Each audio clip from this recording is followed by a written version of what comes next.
Scientific reason भी है। अब ये भी वो मिसलिनियस अलग से चीज है, शॉर्ट क्वेश्चन में तो आप नहीं लिखेंगे, तो ये अलग से रीजन आएगा 1 मार्क्स का, और वो रीजन है honey is more viscous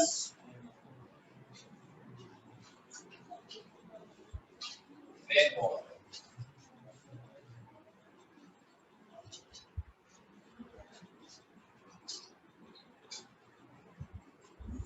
Honey यानी कि शहद पानी के मुकाबले में विस्कस है, यानी बहुत गाढ़ा है, या कहिए इसकी विस्कोसिटी बहुत ज्यादा है। तो अब सारा टॉपिक पढ़ने के बाद हमने कहा कि we are in a position to comment कि अगर हम ये कहें why honey is more viscous than water, we can answer that. हमें अंदाजा है कोई भी लिक्विड ज्यादा विस्कस किन चीजों की वजह से बनता होगा। तो नंबर 1, शहद या हनी किसी प्योर कंपाउंड का नाम नहीं है, बेसिकली ये मिक्सचर, लेकिन ऐसा मिक्सचर जिसमें एक कंपाउंड बहुत ज्यादा है, और अमूमन हम हनी का फॉर्मूला उसी के नाम से बना देते हैं, और उस कंपाउंड का नाम है फ्रक्टोज। हो सकता है कानों में आपके पढ़ा हो बायोलॉजी में। तो फ्रक्टोज और ग्लूकोज का फॉर्मूला सेम होता है, but there chemical structure is different, और फॉर्मूला है C6H12O6। अब फ्रक्टोज तकरीबन 80 से 85% हमारे हनी में मौजूद होता है। अब आप कंपेयर कीजिए, पानी का फॉर्मूला H2O, फ्रक्टोज का फॉर्मूला जिसे चले आप कहते हैं हनी का फॉर्मूला C6H12O6। इसका मॉलिक्यूल बड़े साइज का है। फ्रक्टोज ऑब्वियसली इसमें 6 कार्बन 12 हाइड्रोजन 6 ऑक्सीजन है, वाटर सिर्फ 2 हाइड्रोजन 1 ऑक्सीजन। शेप आपके ख्याल में किसका कॉम्प्लिकेटेड होगा? फ्रक्टोज का होगा, और ज्यादा मॉलिक्यूलर मास होने की वजह से उसकी इंटरमॉलिक्यूलर फोर्सेस भी ज्यादा होंगी। तो यही 3 फैक्टर्स हैं मेन। तो अब हनी के मॉलिक्यूल्स शेप में इरेगुलर या कॉम्प्लिकेटेड, साइज में बड़े, and they offer more intermolecular force to each other than water. तो इन तीनों बातों की वजह से फिर खुद हनी की विस्कोसिटी पानी की विस्कोसिटी से बहुत ज्यादा। तो अब ये बात हम यहाँ लिख लेते हैं। In honey, molecules are complicated in shape, large in size, and possess strong intermolecular forces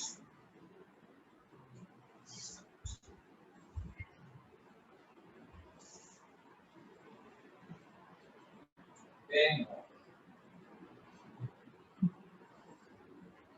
therefore honey is more viscous than चूंकि हनी में मॉलिक्यूल्स बड़े साइज के और कॉम्प्लिकेटेड शेप के हैं, और वो ज्यादा स्ट्रॉन्ग इंटरमॉलिक्यूलर फोर्स रखते हैं पानी के मुकाबले में, इसीलिए उसकी विस्कोसिटी पानी की विस्कोसिटी से ज्यादा है। तो अब इस तरह ये फर्स्ट टॉपिक हर मेजर माइनर चीज के साथ कंप्लीट हो गया।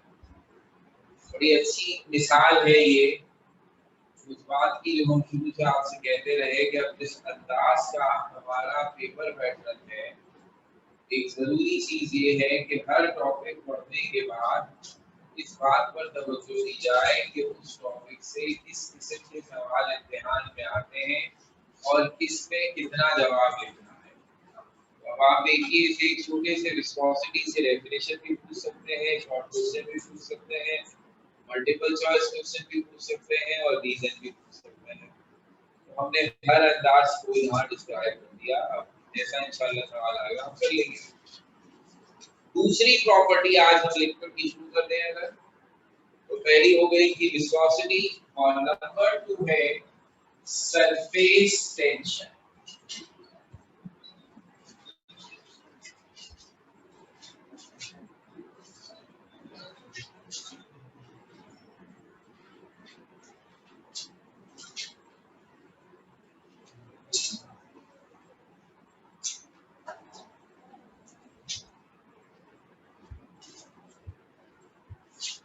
दो लफ्ज है, एक सरफेस और एक टेंशन।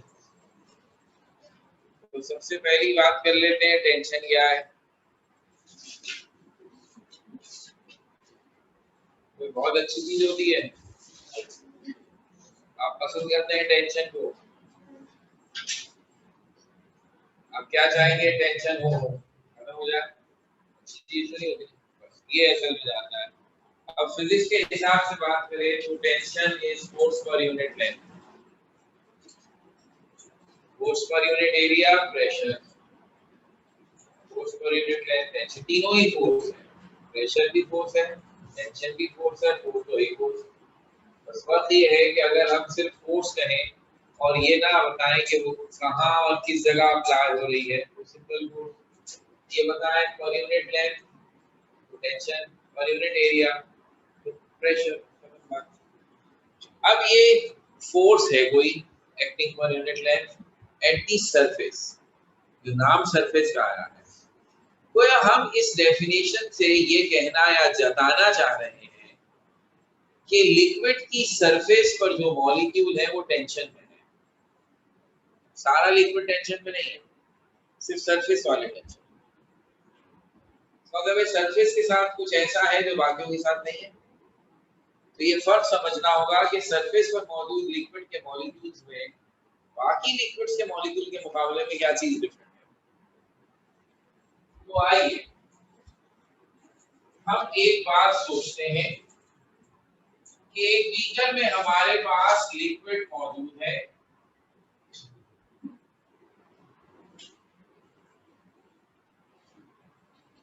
और ये फर्क जानने के लिए कि उन लिक्विड के मॉलिक्यूल्स में जो लिक्विड के अंदर वाली साइड पर है और उन लिक्विड के मॉलिक्यूल में जो उसकी सरफेस पर है, क्या फर्क है। हमने कहा ऐसा करते हैं, एक लिक्विड का मॉलिक्यूल सरफेस से पिक कर लेते हैं, एक अंदर लिक्विड के इंटीरियर से पिक कर लेते हैं। इमेजिनेशन,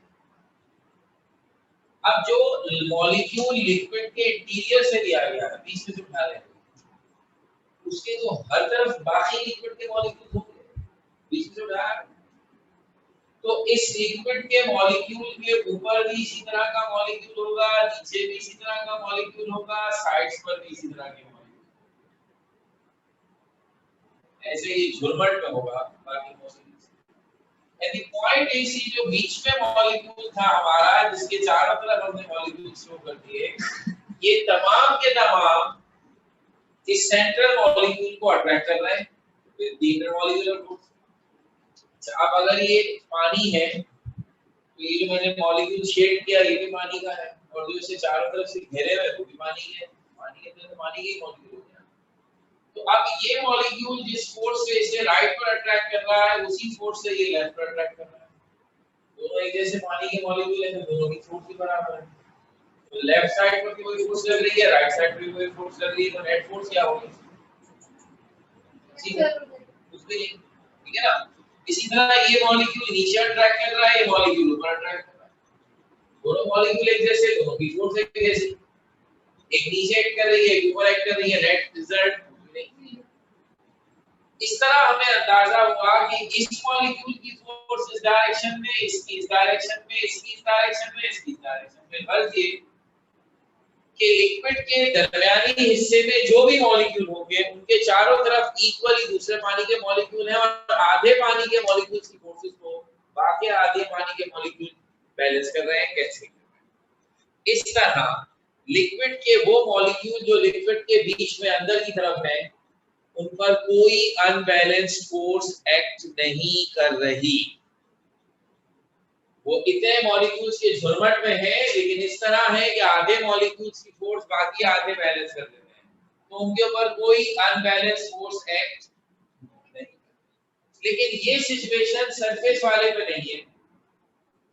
सरफेस पे जो मॉलिक्यूल है उसके राइट और लेफ्ट वाले तो एक दूसरे को बैलेंस कर रहे हैं, लेकिन इस मॉलिक्यूल के नीचे जो मॉलिक्यूल है और उसे नीचे की तरफ अट्रैक्ट कर रहा है, इसे बैलेंस करने के लिए ऊपर कोई नहीं है, क्योंकि ये खुद सबसे ऊपर है। तो अब सबसे ऊपर होने का डिसएडवांटेज ये हो गया कि आपको आपसे नीचे वाले मॉलिक्यूल जब अंदर की तरफ अट्रैक्ट कर रहे हैं तो वो फोर्स बैलेंस करने के लिए ऊपर कोई नहीं। इसका मतलब है जो बिल्कुल टॉप लाइन पर मौजूद है मॉलिक्यूल लिक्विड की सरफेस के, उनके ऊपर अनबैलेंस फोर्स एक्ट कर रही है, और उस फोर्स की डायरेक्शन क्या है? इंटरनल, अंदर की तरफ। तो फर्स्ट लाइन पे जो मॉलिक्यूल है सरफेस पे, उन्हें सेकंड लाइन पर मौजूद मॉलिक्यूल्स नीचे खींच रहे हैं, और इस फोर्स को कोई बैलेंस नहीं कर पा रहा। तो this is the cause of the tension at the surface. तो सरफेस के तमाम मॉलिक्यूल एक अंदरूनी खिंचाव फेस कर रहे हैं, और इस अंदरूनी खिंचाव या इंटरनल टेंशन को हम कह रहे हैं सरफेस। और चूंकि tension force per unit length के तौर पर डिफाइन की जाती है, इसलिए हम यहाँ कहेंगे force acting per unit length at the surface of liquid की सरफेस पे जो पर लेंथ फोर्स लग रही है वो सरफेस। तो ये हिसाब बताकर हमने दरअसल आपको जो बहुत इंपॉर्टेंट चीज कम्युनिकेट करने की कोशिश की है वो ये फैक्ट है कि लिक्विड के सारे मॉलिक्यूल्स जो लिक्विड में होते हैं एक जैसा एटमॉस्फेयर एक्सपीरियंस नहीं कर रहे हैं। लिक्विड के सरफेस पे जो मॉलिक्यूल है their behaviour is quite different from rest of them. बाकी सब के मुकाबले में सरफेस वालों का बिहेवियर डिफरेंट है, क्योंकि सरफेस वाले इंटरनल टेंशन में है। तो अब क्या डेफिनेशन लिखी जाए इसकी?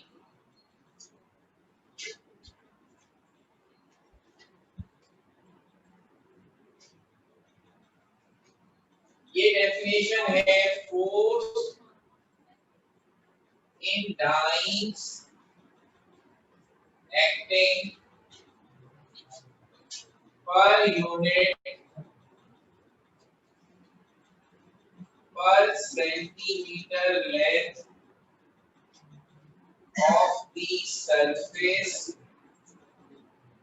of liquid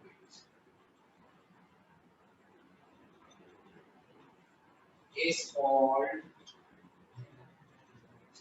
surface tension.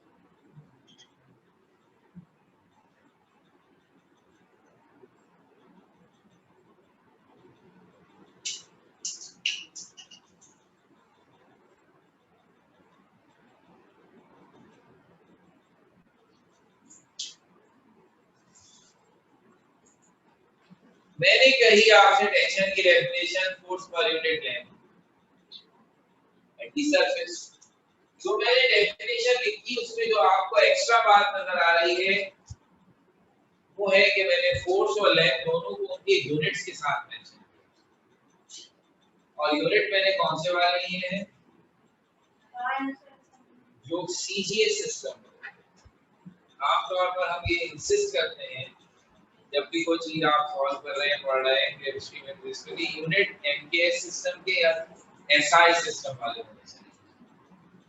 तो यहाँ इसीलिए हमने खास तौर पर पॉइंट आउट किया है कि नॉर्मल हालत में तो हमेशा कहते हैं, but here in this case you are guide to use these units of CGS system. Force का एमकेएस सिस्टम में या एसआई सिस्टम में यूनिट है न्यूटन, और डिस्टेंस का यूनिट है मीटर। अब यहाँ पर न्यूटन कौन? न्यूटन कौन? कौन था? इंसान था कोई?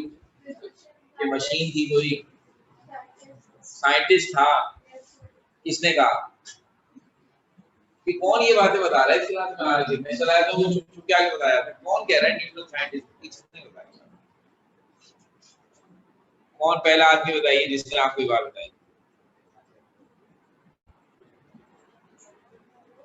Educated scientist. 15th सेंचुरी में सर आइजैक न्यूटन के नाम से एक आदमी गुजरा। आपने अभी भी मुझे बताया वो साइंसदान था, लेकिन हमारा कुछ और ख्याल है। आपका ख्याल है आप अपने तक रखिए, हमारा ख्याल हमें इस बात पे शक था कि वो इंसान है। आप कह रहे साइंटिफिक मैंने नहीं कहा। तो नतीजा ये हुआ कि जब तक वो जिंदा था तब तक तो हम कुछ नहीं कर सके। जब वो मर गया तो साइंसदानों ने कहा आप पता तो लगाइए था। सारी फिजिक्स इसी ने बना दी। आपकी फिजिक्स को कहते ही हमें न्यूटोनियन फिजिक्स। हर टॉपिक में घुस गया, पता लगाओ यार है कौन, इंसान तो नहीं होगा। जब हमने रिसर्च की उसकी डेड बॉडी पर तो हमें पता चला कि दरअसल वो न्यूटन एक न्यूटन नहीं था, बल्कि उसमें 1,00,000 डाइने थी। डाइन समझते हैं? डाइन लेडी भूत, चुड़ैल को कहते हैं, चुड़ैल उल्टे पैर वाले। तो एक चुड़ैल कहीं नजर आ जाए किसी को, वो उससे काबू पाना इसमें। और आप मुझे कह रहे साइंसदान, फिजिक्स की किताबों में लिखा होता है, मैं घर से लेके नहीं आया। मैट्रिक की पेज में लिखा है 1 newton is equal to 1,00,000 dance.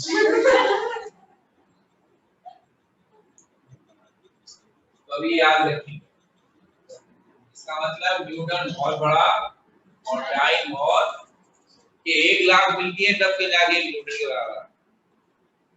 तो भाई बात ये है कि असल में हमारा यूनिट फोर्स का है न्यूटन। चूंकि ये यूनिट हमारी सिचुएशन के लिहाज से बड़ा है तो हमें एक छोटा यूनिट इस्तेमाल करना पड़ा। छोटा यूनिट डाइन कहलाता है और रिलेशन सुन लिया आपने कितनी है। तो बात ये है कि जब भी हम कोई फिजिकल क्वांटिटी यूज करते हैं ना, उसमें बहुत सारे ऑप्शन होते हैं यूनिट के। सबसे आसान और अक्सर हम उसी की बात कर लेते हैं, टाइम। अब टाइम सेकंड्स में भी नोट किया जाता है, मिनट्स में भी, डेज में भी, आवर्स में भी, मंथ में भी, ईयर्स में भी, सेंचुरीज में भी। और सारे पढ़े लिखे हो या जाहिर हो, हर एक को इस बात का अंदाजा है कि कब कौन सा यूनिट एप्रोप्रिएट है। आप छोटे से केजी के बच्चे से भी पूछ लेना व्हाट इज योर एज, तो उनको ये एज ही पता होती है बड़ी ज्यादा। वो कभी आपको अपनी एज डेज में या मंथ में या सेकंड्स में नहीं बताएगा, वो आपको बताएगा ईयर्स। 3 इयर्स का हो गया, उसे पता है यहाँ ईयर्स यूज करने हैं, ठीक है ना। और अगर आपने उससे ये पूछ लिया कि आज स्कूल आए हुए कितनी देर हुई है, तो ईयर्स में नहीं बताएगा, अब आप बताएगा 1 आवर, 2 आवर से बैठा हूँ, पापा लेने नहीं आए। ये छोटे से बच्चे को अकल है, आप टेस्ट करके देखिए। ये अकल उन लोगों को भी जिन्होंने जिंदगी में कभी साइंस नहीं पढ़ी, बिल्कुल पढ़े जो होते हैं ना अनपढ़ लोग, उनसे भी आप पूछें टाइम के मामले में कोई धोखा नहीं देता। उन्हें पता है किस वक्त किसी को टाइम आवर्स में बताना है, किसको मिनट्स में, किसको मंथ में शो करना है, किसको सालों में शो करना है। ये साइंस सबको है। हम ये देखते हैं ड्यूरेशन कितना है, उस हिसाब से एक एप्रोप्रिएट यूनिट पिक कर देते हैं। हर टर्म के अंदर हमने यही किया हुआ है कि हमने छोटे बड़े यूनिट्स बनाए हैं ताकि सिचुएशन के हिसाब से पिक करें। अब सरफेस टेंशन में हमने देखा कि लिक्विड की सरफेसेस पर जो फोर्स लगती है सिर्फ टॉप के मॉलिक्यूल्स पर, वो मैग्नीट्यूड के लिहाज से बहुत ही कम होती है। तो अगर मैं उसे न्यूटन में मेजर करूं तो ये बिल्कुल ऐसा ही है कि उन्होंने पूछा सर हामिद ने आज की क्लास कितनी देर के लिए और आप उसको एयर्स में ट्रांसफर करके बताएं।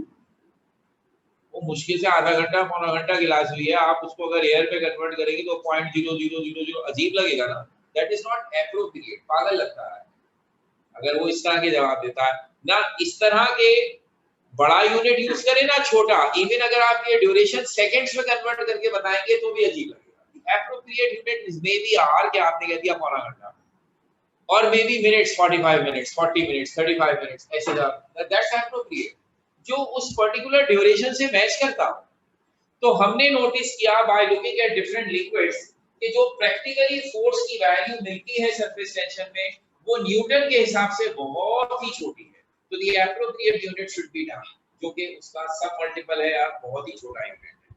इसलिए हमने डेफिनेशन का हिस्सा बनाया ताकि कोई गलतफहमी ना रहे कि सरफेस टेंशन में आप फोर्स लाइन पे मेजर करेंगे और ये एक्ट कर रही है पर यूनिट लेंथ, तो कौन सा unit? Centimetre. Again CGS system, metre will be an appropriate unit. खुद सोचिए ना, हम यहाँ पर स्विमिंग पूल तो नहीं बना रहे, साइंस की बात कर रहे हैं। साइंस वाले लिक्विड्स को कहाँ रखते हैं? बीकर में, टेस्ट ट्यूब्स में, फ्लास्क में। उनकी सरफेस जो है वो 1-1 मीटर बड़ी होती है। 1 मीटर तकरीबन इतना है भाई।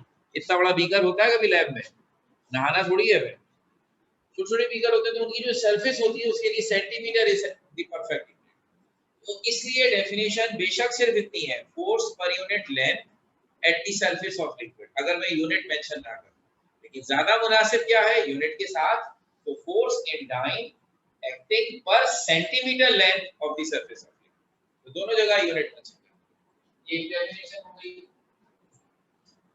दूसरी, जब किसी ऑब्जेक्ट पर फोर्स लगती है और वो उस फोर्स की वजह से अपनी जगह से डिस्प्लेस हो जाए, जरा सा भी डिस्प्लेस, तो force into displacement is called work. अगर फोर्स की वजह से कोई भी चीज अपनी जगह से डिस्प्लेस हो जाए तो उस डिस्प्लेसमेंट में कुछ एनर्जी कंज्यूम होती है जिसे हम वर्क कहते हैं।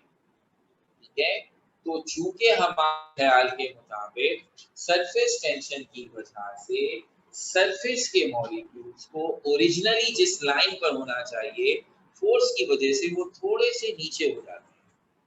चूंकि वो अपनी जगह से थोड़े से नीचे होते हैं, इसका मतलब है सरफेस के मॉलिक्यूल पर वर्क होता है। तो अगर हम उस वर्क की मदद से चाहें तो भी सरफेस टेंशन को समझा सकते हैं। तो टेंशन फोर्स की जरिए समझाई जाए तो फोर्स पर यूनिट लेंथ होती है, वर्क की सूरत में समझाई जाए तो वर्क पर यूनिट एरिया। तो अब दो तरीके हैं सरफेस टेंशन को या किसी भी टेंशन को समझाने के। टेंशन का फॉर्मूला यही है, फोर्स पर यूनिट लेंथ और वर्क पर यूनिट एरिया। तो अब फोर्स पर यूनिट लेंथ से तो लिख दी, अब दूसरे तरीके से क्या लिखेंगे? वर्क डन पर unit area of the surface of the liquid. अब इसमें भी आप क्या कहेंगे सर? यूनिट, वर्क का यूनिट है जूल, जो कि एसआई या एमकेएस सिस्टम में है, बड़ा यूनिट है। इस केस में जो वर्क होता है वो इतना मामूली है कि जूल उसके लिए बहुत बड़ा यूनिट है। तो फिर जूल का छोटा भाई, जैसे फोर्स के लिए डाइन आ गया था, जूल के लिए सीजीएस सिस्टम में क्या यूनिट है एनर्जी का? ये नुकसान होता है बगैर एग्जाम के पास करा देना, आता ही नहीं होता। अरे केमिस्ट्री नहीं थी ना, ये तो कल पढ़ी हुई फिजिक्स है, पेपर ही नहीं दिए, सारी जिंदगी सुनने पड़ेगी ये बात। अबे ये वही वाले ना बच्चे तो बगैर मैट्रिक के पास हो गए थे, देखिएगा ये कुछ नहीं है, बता रहा हूँ। जब कोई मसला होगा लोग यही सुनाएंगे, सर उतने बच्चे भी कहेंगे आपने कौन सा मैट्रिक का एग्जाम दिया था, सब पता है मैं 2020 में क्या करा।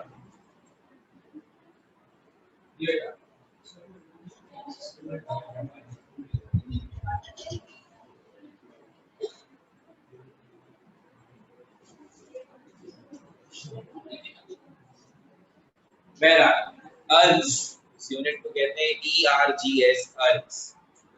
जैसे एसआई सिस्टम में फोर्स का यूनिट है न्यूटन, सीजीएस सिस्टम में है डाइन, वर्क का यूनिट है जूल और छोटा यूनिट है अर्ग्स। और एरिया सीधी सी बात है मीटर स्क्वायर होता है और छोटा यूनिट सेंटीमीटर स्क्वायर हो जाएगा। तो अब ये डेफिनेशन बनेगी number 2, work done in earth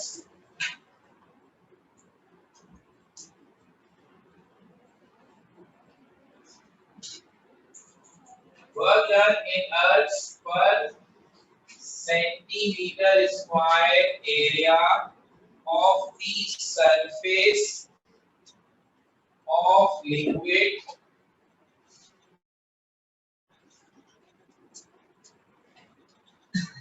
is called, तो अब सरफेस टेंशन आपने दो तरीकों से बना दी। एक हो गया वर्क पर यूनिट एरिया और एक हो गया फोर्स पर यूनिट लेंथ। और दोनों में हमने कोशिश की कि आपको यूनिट के साथ बनाएं। That's important. 10 raised to the power 7, ये लिखा हुआ है उसके बाद क्या रहेगा? हाँ, कोई बात नहीं। 1 joule is equals to 10 raised to the power 7 earths।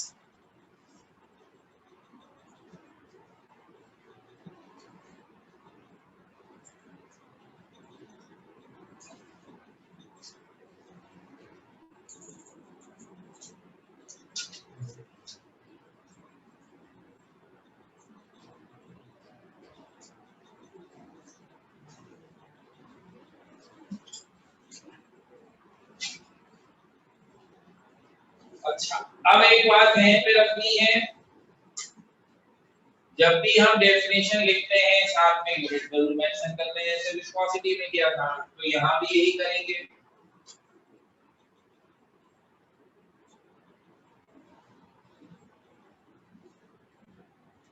Unit SI unit of surface tension is joule per meter or newton per metre और जूल पर मीटर स्क्वायर। हम यूज नहीं करते ये यूनिट, लेकिन जो एसआई यूनिट इसके standard unit है वो है तो ये फोर्स पर यूनिट लेंथ तो newton per metre, work per unit area तो joule per metre square. But it usually measures in time per centimeter or earths per centimeter square।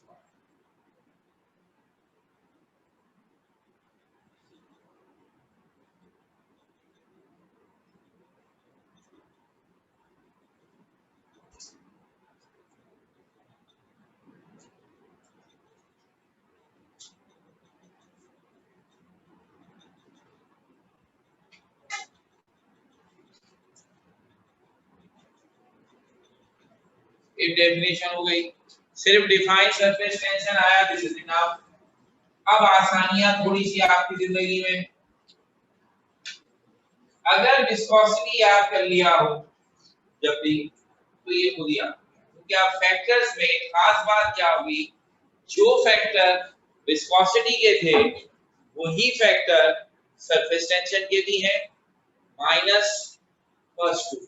Shape और size हटा दीजिए, बाकी तीनों फैक्टर्स सरफेस टेंशन के भी हैं और विस्कोसिटी के भी हैं, और मजेदार बात एक्सप्लेनेशन भी सेम है।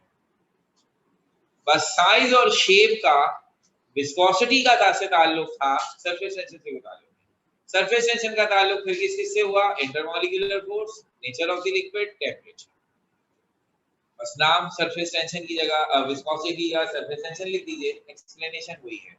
इंटरमॉलिक्यूलर फोर्स बढ़ेगी तो सरफेस टेंशन भी बढ़ेगी, क्योंकि सरफेस टेंशन तो कहते ही इंटरमॉलिक्यूलर फोर्स को है, उस इंटरमॉलिक्यूलर फोर्स को जो सरफेस के मॉलिक्यूल्स और उससे नीचे वाले मॉलिक्यूल्स के दरमियान, that force, that intermolecular force per unit length is surface tension।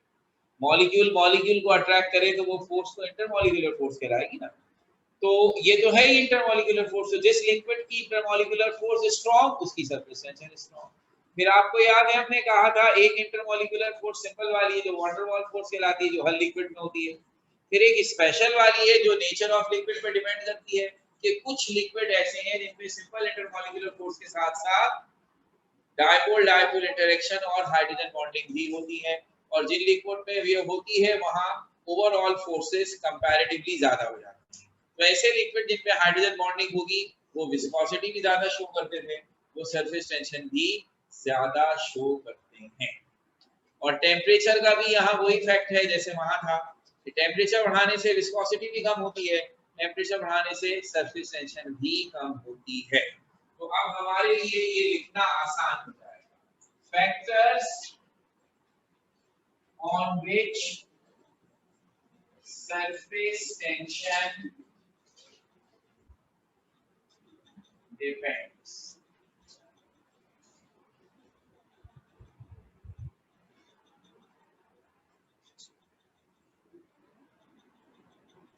So first, intermolecular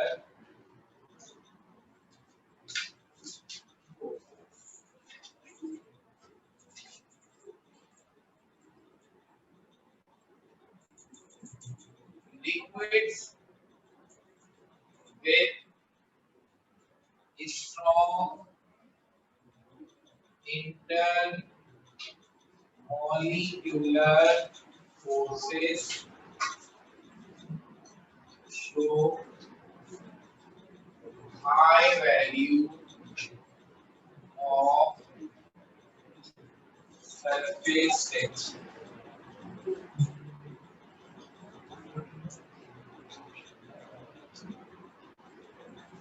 See कोई जुमला,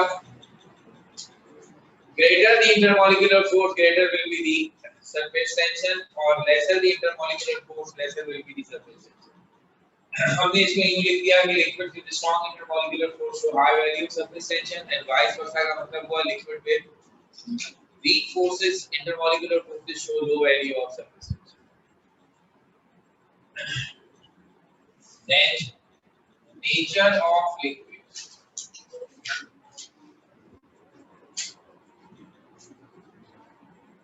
Liquids with dipole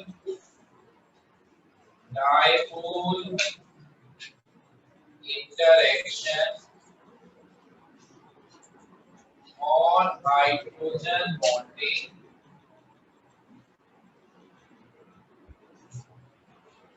show high value of surface tension.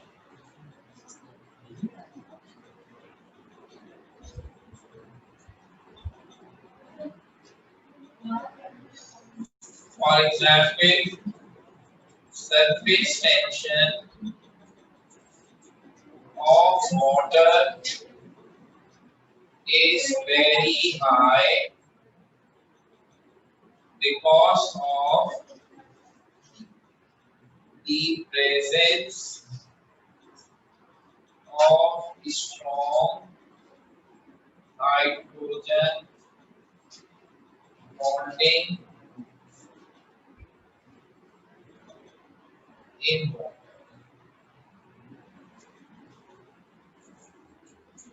तो पानी की हमने एग्जांपल ली जिसमें स्ट्रॉन्ग हाइड्रोजन बॉन्डिंग होने की वजह से पानी की surface tension high.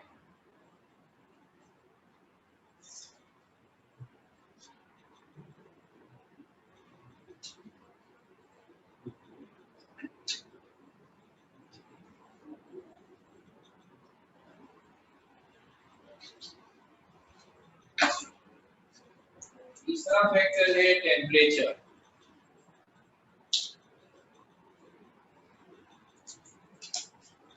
Surface tension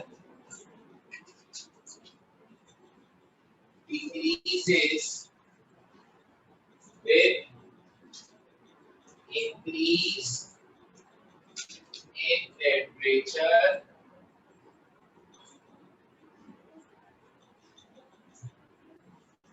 It is due to increase in kinetic energy of molecules, which decreases the effect of intermolecular forces.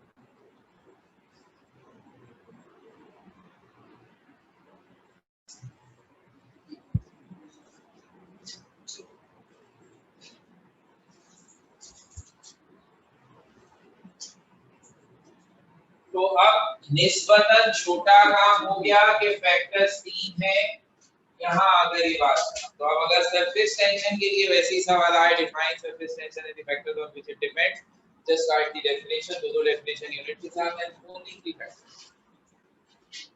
अब इसका भी हिस्सा खत्म हो गया प्रॉपर क्वेश्चन। जब विस्कोसिटी में ऐसा हमने किया था तो फिर इसके बाद आपसे कहा था कि तेरा फ्यू लिटिल थिंग्स जो शायद एमसीक्यू या रीजन में आ जाए, तो उनसे हमने एक तरह से विस्कोसिटी की और ज्यादा अच्छी अहमियत समझी थी। सरफेस टेंशन में ऐसी छोटी-छोटी बातें जिनका ताल्लुक सरफेस टेंशन से जरा ज्यादा है। तो अब शॉर्ट क्वेश्चन की बातें खत्म हो गई। अब जो बातें मैं बता रहा हूँ साथ साथ ये भी बता रहा हूँ किस काम के लिए, कोई एमसीक्यू के लिए है, कोई रीजन है, कोई एक डेफिनेशन होगी, ऐसे चल रहा है साहब। लेकिन इससे हमें सरफेस टेंशन की अहमियत पता चलेगी, तो मेरा नहीं ख्याल रखते किसी की समझ में आ रही है उसका फायदा क्या है। हम क्या करें अगर लिक्विड के मॉलिक्यूल टेंशन में, तो मतलब उस टेंशन से हमें क्या नुकसान या हमें क्या फायदा, उसका प्रैक्टिकल लाइफ में क्या रोल, विस्कोसिटी का रोल था बहुत ज्यादा। मैंने खासतौर पर एग्जांपल देने के बताया, पेन के अंदर मौजूद इंक की उसकी मोहताज है, मोबिल ऑयल ग्रेडिंग करती उसकी हमने, तो उसका तो ठीक ठाक समझ में आता है लिक्विड के फ्लो का क्या किरदार है।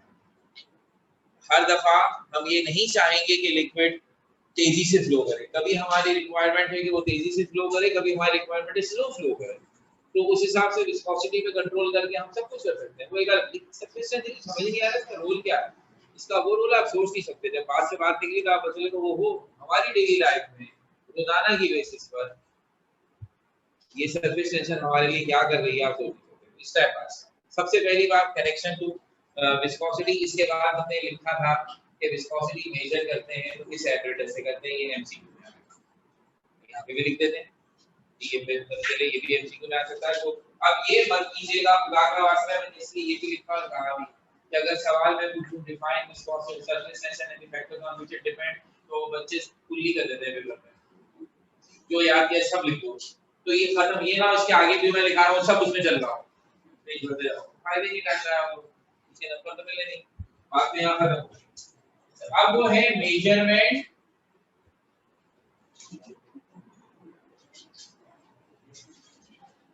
और मेजरमेंट के लिए एपरेटस कौन सा है, सरफेस टेंशन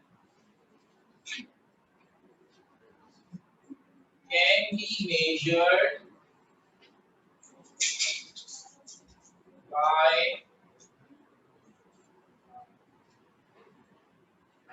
स्टेगमोमीटर, ये इसके एपरेटस है। एल साइलेंट है तो स्टेगमोमीटर पढ़ा जाता है।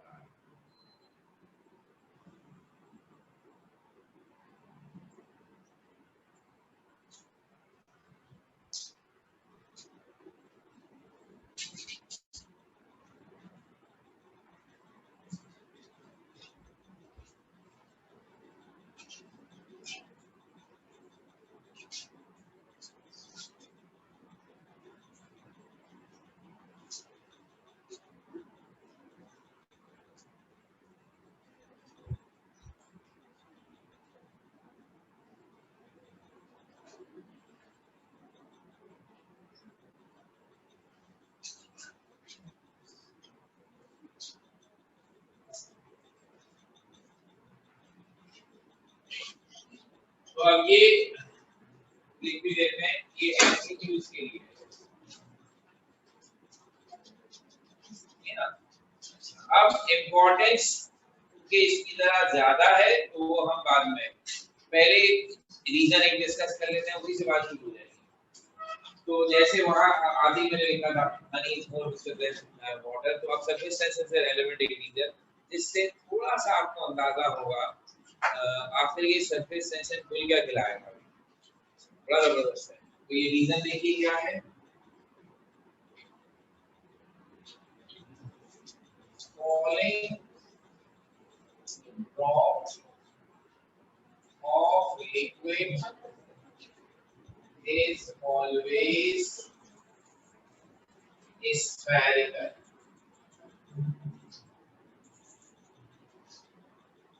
लिक्विड का टपकने वाला कतरा या गिरने वाला कतरा हमेशा गोल होता है, falling drop of a liquid is always,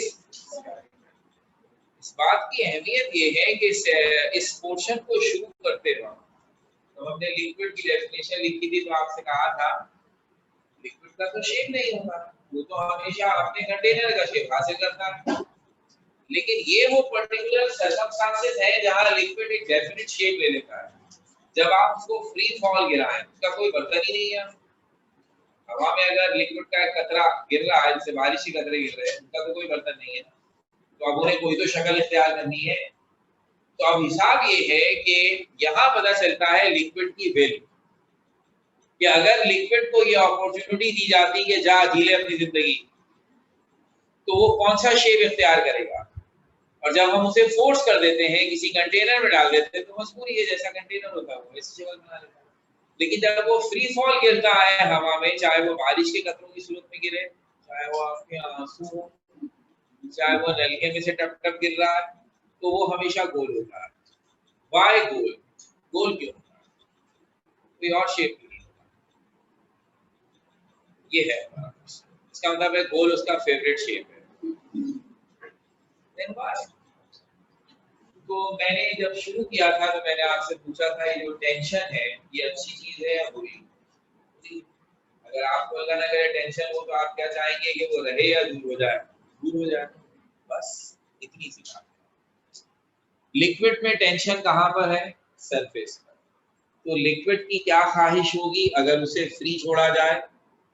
जैसे अभी मैंने कहा ना फ्री फॉल, तो अगर उसे कहा है जा जी ले अपनी जिंदगी, तो उसकी क्या ख्वाहिश होगी? उसकी सरफेस ज्यादा हो या कम? जहां टेंशन है आप चाहते हैं वो ज्यादा हो या कम? तो अब टेंशन में कौन होता है? सरफेस। तो लिक्विड क्या चाहेगा? मेरी सरफेस ही ना हो, खत्म, टेंशन से जान छूटेगी। क्या ख्याल है? ऐसा हो सकता है लिक्विड की सरफेस ही ना हो? क्यों? बोलिए। सन्नाटा है आप लोग, बिल्कुल मजेदार नहीं है। आपके लिए बार बार लेवल से नीचे जाना होगा। शकील भाई को याद हो गया? एक और मजेदार, जब आपने कहा सरफेस नहीं होगी, क्या मतलब? एक बहुत बड़ा, यहाँ की बात ही नहीं कर रहा मैं, पाकिस्तान नहीं। तो इंडिया की बात कर लेते हैं। इंडिया में पंजाब है, हमारे यहाँ आधा है, आधा उसके बाद। इंडियन पंजाब में 1980s की बात बता रहा हूँ, सच्ची कहानी है। इंडियन पंजाब में मिनिस्टर ऑफ रेलवे लगा है, बड़ा ज़हीन आदमी था, उसका नाम था रंजीत सिंह। मिनिस्टर बड़ा मशहूर मिनिस्टर रेलवे का। जैसे ही वो लगा तो एक्सीडेंटली 4-5 बड़े क्रूशल किस्म के एक्सीडेंट हुए रेल के। ठीक ठाक नुकसान हो गया, लोग भी मरे, धंगली मच गई, जैसे होता है हमारे यहाँ भी होता है। मिनिस्टर को हटाओ उसकी वजह से, वो बेचारे का क्या कसूर, तो भी आया बेचारा। लेकिन बहरहाल वो ज़हीन आदमी, उसके सामने रिपोर्ट आई, देखा मुझे बताओ ये एक्सीडेंट जो हुए इसकी कॉज, मेजर कॉज रिपोर्ट आई। उन्होंने कहा कि सर चारों हादसे में जो ट्रेन के आखिरी डब्बे हैं ना, वो सबसे ज्यादा डैमेज हुए, सबसे ज्यादा लोग भी उन्हीं के मरे। तो सिंपल, आइंदा से लास्ट डब्बा लगाओ ही नहीं। सो सिंपल ना। उसने बोला लास्ट डब्बा हर दफा डिस्ट्रॉय हुआ, तो अब नेक्स्ट टाइम कोई लास्ट डब्बा नहीं लगाएंगे। लास्ट डब्बा लगाना उन्होंने छोड़ दिया, वो हादसे खत्म। 11 साल तक मिनिस्टर का एक हादसा नहीं हुआ। ये जोक था, आपको लगा है ना, क्योंकि आप उस लेवल पे ही नहीं है। मैं तो यहाँ रंजीत सिंह के कारनामे तो नहीं सुनाने आया, तो केमिस्ट्री पढ़ाने आया हूँ। तो इसमें जो मैंने मैसेज दिया वो किसी ने पिक ही नहीं किया। सब समझ रहे हैं सर ने मजाक उड़ा दिया। इसमें क्या जोक है बताओ? कितनी जल्दी समझ में आई बात, जब मैं कह रहा हूँ सरफेस ही नहीं होनी चाहिए। लेकिन ये कहानी बिल्कुल सही है मेरा बेटा, आप समझे नहीं अभी तक बात को। अब मैं आपको पूरा बैकग्राउंड में, ताकि बेचारे रंजीत सिंह के बारे में आप गलत फहमी का शिकार ना हो। वो वाकई जीनियस आदमी था, जीनियस था तो जीनियस था भाई। अब असल स्टोरी सुनिए, आपने पूरी बात नहीं सुनी, पहले हंसने लग गए। इंडो पाक में रेलवे का सारा जो नेटवर्क है वो अंग्रेज बना के गए। इंग्लिश गवर्नमेंट ने कुछ अच्छे काम किए, अपने लिए किए बेशक, क्योंकि उन्हें इतना था तो उन्हें तो लूटना था ना, तो चीजें इतनी बड़ी बड़ी कहां से उठा के लेके जाते थे। उन्होंने ट्रेन सिस्टम डाला ताकि खुद अच्छी तरह मूव कर सकें, लोकल लोगों को बैठने की इजाजत नहीं होती थी, खुद नवाब साहब बैठते थे। तो उन्होंने बहुत अच्छा, हमें फायदा हो गया जब छोड़ के गया, तो हमें भी मिला, उनको भी मिला। हमने कौन सी पटरी आज तक एक भी लगाई है, वो सारा नेटवर्क बना के गए, उधर भी हमारे यहाँ। तो जब उन्होंने ये सब बनाया था ना, तो इस सोच के तहत बनाया था कि ट्रेन कितनी बड़ी होंगी, मुश्किल से 10 या 12 बोगीज जो उसके डब्बे होते हैं ना, 10 या 12 डब्बे, इससे ज्यादा की जरूरत ही नहीं। जब लोकल लोगों को बैठने की इजाजत नहीं है तो इतनी बड़ी बड़ी ट्रेनों को क्या करना। वो ट्रेनों में भी 2 डब्बे अंग्रेजों को देते, बाकी सामान तो 10 या 12 वो चले गए। उनका इंजीनियर, उनके प्लानर सब साथ चले गए, उन्हें क्या पता उन्होंने किस प्लानिंग के तहत बनाया। ट्रेन की पटरी में कर्व्स आते हैं, स्ट्रेट पटरी बहुत कम जगहों पे होती है, कर्व देते हैं। तो बहुत सारी जगहों पर ट्रेन की पटरी में ऐसे कर्व, जिन इंजीनियर्स ने ये कर्व्स बनाए थे उन्होंने हिसाब रखा कि साइज ऑफ द ट्रेन को कितना होना चाहिए। उसको भाग गए, हमें पता ही नहीं और हमने ऐसे सोचा भी नहीं। हमने देखा डिमांड बढ़ रही है, आबादी बढ़ रही है, ट्रेनों बड़े करो, डब्बे बढ़ाओ, 12 से 13, 13 से 14, 22 डब्बों की ट्रेनें बन गई।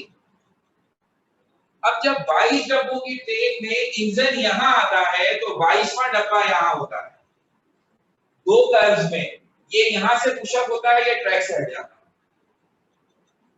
अपनी लेंथ की वजह से। आपने आखिरी डब्बे कम करने का मतलब है उनका 22, 21, 20, 18, 17 सब खत्म करो, 16 से ज्यादा नहीं होनी चाहिए। बच गया, से नहीं हो रहा, आप समझ रहे थे मजाक हो रहा। सीरियस माइंड, थोड़ी सी वर्किंग करनी पड़ी, उसने लिखा ये वो क्या रहा है, उसका सिंपल। तो सोचे, ऐसे जल्दी जल्दी फैसले मत किया, जबरदस्त हिसाब किताब। अब ये और बात है कि 1980s में इंडिया में कोई ऐसा मिनिस्टर था ही नहीं, ये मैंने बनाया है। मैंने सोचा थोड़ी देर आपको एंटरटेन कर दें। तो वो रणजीत सिंह भी मैं, वो ट्रेनें भी मैं, वो हादसे भी मैं, यहाँ पे अकल कैसे, मैंने कहानी लेता मैं ऐसे सन्नाटे आपको देखूंगा। That's proof। अब असली मसले पर आ जाइए। तो हम क्या चाह रहे हैं, लिक्विड की सरफेस ना हो। अब फिर ये इसीलिए सुनाया वाकया, जरा क्रिटिकल अंदाज से सोचिए, ऐसे नहीं एकदम कहते भाई सोचो। अब सरफेस ना हो, ये तो नहीं हो सकता, तो फिर क्या हो सकता है। मैंने कहा ना आखिरी डब्बा हटा दो, ये क्या होगा। लेकिन अब आपने सोचा हाँ यार इसकी कोई लॉजिक, आखिरी डब्बे कम करने से ट्रेन का साइज छोटा हो तो फिर बचत मुमकिन है, लॉजिक बिल्कुल सही है। तो इसी तरह यहाँ सोचिए, अगर सरफेस खत्म नहीं हो सकती तो कम तो हो सकती है। तो इससे क्या होगा, liquid will possess least surface tension. ये ज्यादा एक्सेप्टेबल सिचुएशन है या ज्यादा सरफेस टेंशन ज्यादा एक्सेप्टेबल सिचुएशन? नहीं लीस्ट। अब अगर मैं लिक्विड को किसी बर्तन में डाल दूं तो मजबूरी है, फिर तो लिक्विड के हाथ में कुछ है ही नहीं, उसे ओबे करना पड़ेगा। जैसे लिक्विड का शेप है वैसे वो शेप बनाएगा, जितनी सरफेस मिलेगी सबर शुगर के साथ जिंदगी गुजारनी पड़ेगी। लेकिन जब आप उसे फ्री फॉल गिरा रहे हैं, अब तो रिस्ट्रिक्शन नहीं है, अब वो ऐसी शक्ल इख्तियार करेगा जिसका सरफेस एरिया कम से कम हो। जीरो तो नहीं हो सकता ना, तो कम से कम हो। तो अब ज्योमेट्री बीच में आई और उसने हमें बताया स्फीयर वो ज्योमेट्रिकल शेप है जिसमें वॉल्यूम के हिसाब से सबसे कम सरफेस एरिया, यानी उसके surface area to volume ratio बाकी तमाम शेप्स के मुकाबले में सबसे कम है। अब बाकी कोई भी शेप सोचिए, ज्योमेट्री की कहानी है, वॉल्यूम का फॉर्मूला स्फीयर का और उसका सरफेस एरिया डिवाइड करके देखने सबसे छोटा रेशियो इसी का है। और इसका सबूत है, उन लोगों को ज्योमेट्री थोड़ी आती जो लिक्विड है, सारे इंसान थोड़ी। जो नेचुरल है ना, उन्होंने अपने आप को उस शेप में लेकर आए जिस उसका सरफेस एरिया सबसे कम, तो सरफेस टेंशन सबसे। तो स्फेरिकल शेप में सबसे कम सरफेस टेंशन है as compare to any other shape. That's why when you allow the liquid to fall free, और अपनी मर्जी का शेप बना लो, तो उसकी मर्जी का शेप कौन सा है? स्फीयर, क्योंकि उस शेप में उसे सबसे कम सरफेस टेंशन। तो falling drop of a liquid is always surface tension, तो उसकी वजह due to surface tension, liquid act as a membrane which tends to reduce its surface area as sphere possess least ratio of surface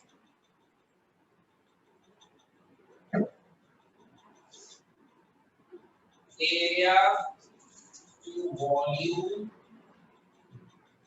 falling drop of liquid is always spherical.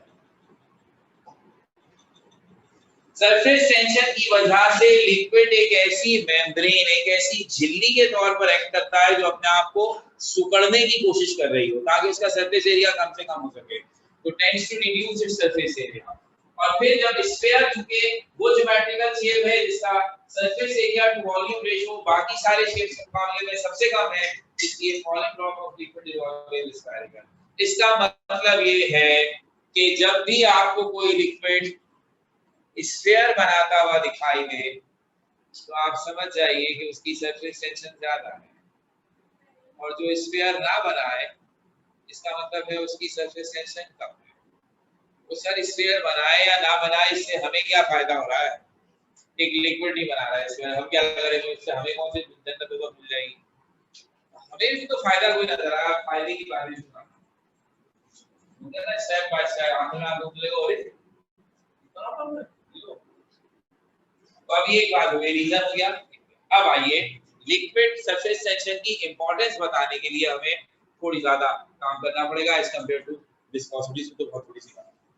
सबसे पहली बात, हमने आपसे कहा था कि सरफेस टेंशन इंटरमॉलिक्यूलर फोर्स है जो दो मॉलिक्यूल्स के दरमियान होती है, इंटरमॉलिक्यूलर फोर्स कहलाती है। और ये वो इंटरमॉलिक्यूलर फोर्स है जो सरफेस के लिंक मॉलिक्यूल अपने से नीचे वाले मॉलिक्यूल्स पे के नीचे वाले मॉलिक्यूल अपने सरफेस के मॉलिक्यूल पे लगा रहे हैं। इंटरमॉलिक्यूलर फोर्स को हम दो बड़ी कैटेगरीज में डिवाइड करते हैं। एक कहलाती है कोहेसिव फोर्स, हो सकता है नाम हमारे कानून में कभी सुना हो, और एक कहलाती है एडहेसिव। सुना है ना? क्या मतलब? What is cohesive and what is adhesive?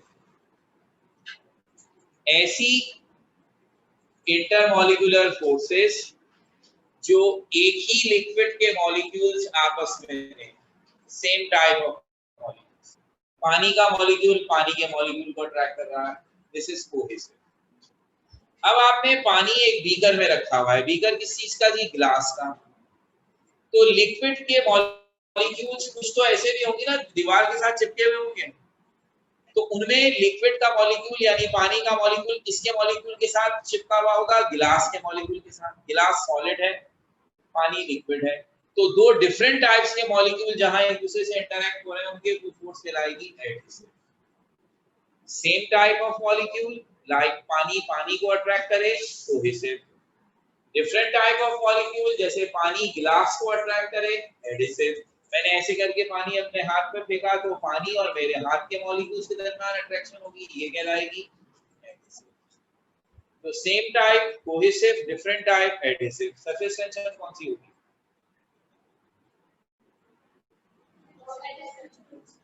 दो जवाब है, आधे बोलते हैं कोहेसिव, आधे बोलते हैं एडहेसिव। मैं तो मुंह देखता रहता हूं।